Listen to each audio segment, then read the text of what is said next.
Hello, what's up guys? Welcome to the new video. In this video we will learn about the word problem.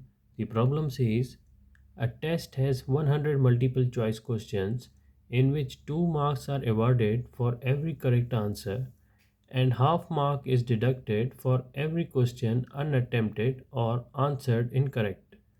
Patrick gets 150 marks in the test. How many questions did he answer correctly?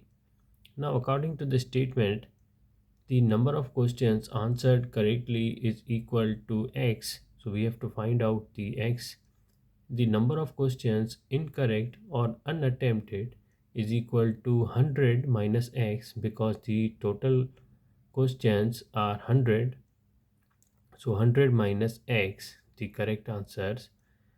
The total marks obtained is equal to 150 and the marks scored for correct answer is equal to 2x.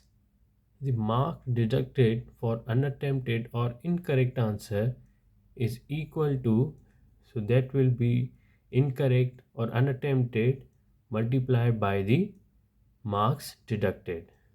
So total marks is equal to 2x minus 100 minus x into 0.5. So 2x minus 100 minus x into 0.5 equal to the total marks obtained are 150, so 150 will be placed over here. Then we will solve it. After solving, the value of x will be 80. So we can say that the number of questions answered correctly are 80.